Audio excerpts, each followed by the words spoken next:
तो आज कल्टीवेशन इसके ऊपर मैं ज़्यादा, क्योंकि इंस्टीट्यूट और दूसरे हैं जैसे वो कल्टीवेशन के ऊपर उनका काफ़ी फोकस रहता है, वो हमसे ज़्यादा एक्सपर्टीज़ हैं। और परंतु उसमें थोड़ा सा पार्ट उसमें कवर होगा। और वैल्यू, परंतु वैल्यू एडिशन, जो क्रॉप आप लगा रहे हैं उसके ऊपर कैसे हम ज़्यादा अच्छा वो एसेंशियल ऑयल बना सकते हैं, एक्सट्रैक्ट बना सकते हैं, दूसरी चीज़ें, उसके ऊपर ज़्यादा फोकस करूँगा। और उसके बाद फिर उसकी मार्केटिंग के ऊपर भी, कैसे भी मार्केट में कैसे किया जाए उसका, जो है हमारा मेन है अरोमा क्रॉप, जो सुगंधी तेल हैं। परंतु सुगंधी तेल और मेडिसिनल प्लांट जो है ना साथ साथ ही चलते हैं दोनों तकरीबन। ये हिमाचल प्रदेश का जो है, पूरे हिमाचल प्रदेश में क्या क्या किया जा सकता है, कौन कौन से एरिया में क्या क्या लगाया जा सकता है और कौन कौन से तेल वहाँ से निकाल के हम मार्केट कर सकते हैं, तो ये आज का टॉपिक है। परंतु जैसे डॉक्टर साहब ने थोड़ा मेरे को बोला था कि मैं थोड़ा सा बता दूं कि भी, क्योंकि यहाँ पे जैसे स्टार्ट करने वाले भी बहुत बैठे हुए हैं, क्रॉप्स वगैरह दूसरी चीज़ें, तो भी मैंने कैसे स्टार्ट किया था, कैसे हमने फिर आज इस स्टेज पे पहुँचे कि हम थ्रू आउट वर्ल्ड जो है इन एसेंशियल ऑयल्स को एक्सपोर्ट कर रहे हैं।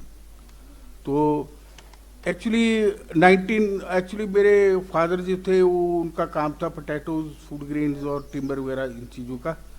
तो हम जब 75 में कॉलेज से निकले तो ऐसा सोचा कि कुछ इंडस्ट्री लगाई जाए जिसका रॉ मटेरियल इंडिया मतलब हिमाचल में हो या फिर मार्केट हिमाचल में हो।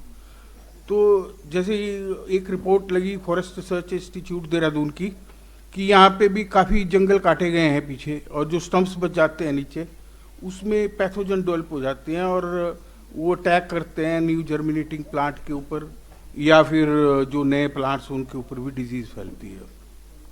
तो उसका बेस्ट वे है भी इनको स्टम्प्स को रिमूव किया जाए या फिर इनको ट्रीट किया जाए, तो जंगल बच सकते हैं। तो मेरे को अच्छा लगा कि भी यार इसमें चलो एक दोनों बातें हो जाएंगी, हमारी इंडस्ट्री भी लग जाएगी। तो स्टम्प्स को ही मांगते हैं इनसे, फॉरेस्ट वालों से, गवर्नमेंट से जो है हिमाचल, क्योंकि वो जो पेड़ हैं वो तो फॉरेस्ट के जो देवदार के पेड़ हैं वो तो सारे हिमाचल गवर्नमेंट के पास ही हैं, कोई प्राइवेट ओनर तो है नहीं। तो 1976-77 में हमने किया था इसके लिए अप्लाई, परंतु कुछ गवर्नमेंट ने बोला भी कि भी आप इसके लिए, वो अप्रूव हुआ, केस आई पारा होती थी उस टाइम एक एजेंसी, उससे फिर उसके बाद उन्होंने बोला कि भी आप इसको इंडस्ट्री लगाओ, भी हम आपको मटेरियल देंगे। तो इंडस्ट्रियल लगाने से, क्योंकि हमारे पास कोई इतने ज़्यादा पैसे भी नहीं थे, तो को अबाउट कोई सबसे पहले जो मशीनरी मैंने ली वो एक्चुअली पुराने रोड रोलर होते थे ना, उसमें बॉयलर होता था, जो रोड रोलर चलते थे बॉयलर से चलते थे। तो एक ऑक्शन में खरीदा वो, और वो रोड रोलर का बॉयलर निकाल दिया और पार्ट 5500 रुपये में लिया। 5500 रुपये में उसके पार्ट टायर टूर होते थे ना बूढ़े बूढ़े, वो बेच दिए और वो बॉयलर बच गया। तो उससे स्टार्ट किया और फिर कोई 30,000 रुपये का फंड थे हमारे पास, कुछ बैंक से लोन लिख के डिस्टिलेशन यूनिट, एक पुरानी बिल्डिंग थी हमारी घर की, उसमें लगा दिया वो।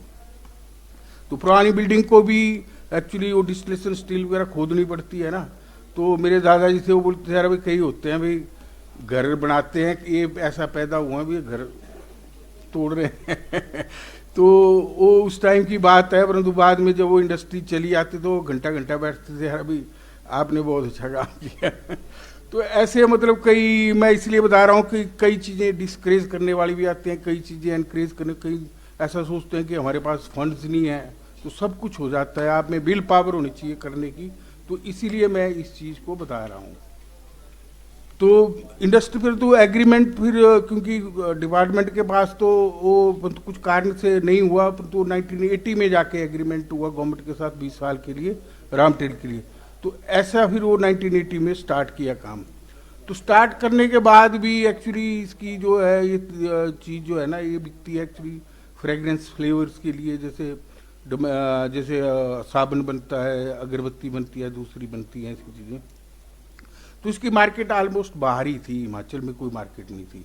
तो हम काफ़ी बॉम्बे भी गए, कलकत्ता भी गए, कोई मार्केट में 10-20 किलो का ऑर्डर मिला, तो बड़ी मुश्किल हुई, इतना ये भी किया हुआ था। तो परंतु हिम्मत नहीं हारी हम लोगों ने। परंतु फिर उसके बाद जो है एक actually essential oil association of India है, उसके मेंबर बने। उसमें एक प्रोग्राम उन्होंने किया कि आप ट्रेनिंग के लिए किया, सी मैप लखनऊ में, central institute of medicine aromatic plant है लखनऊ में, वहाँ पे 15 दिन की ट्रेनिंग हुई। उसके बाद सारी चेंज हुई, उसके बाद मार्केट का भी हुआ, सब चीज़ें हुई, और उसके बाद हमने इंडस्ट्री के एक्सपेंशन भी अलग से शेड बना के की और वो काम अच्छा चल पड़ा। तो ये थोड़ी सी बैकग्राउंड थी पीछे भी कैसे, और उस टाइम 30,000 से काम शुरू किया था, आज हमारी 25-30 करोड़ रुपये टर्नओवर है। तो हिमाचल के होने की वजह से हम इसी चीज़ से सेटिस्फाइड हैं, ज़्यादा नहीं, अदरवाइज तो बहुत बड़ा बड़ा सोचते हैं लोग।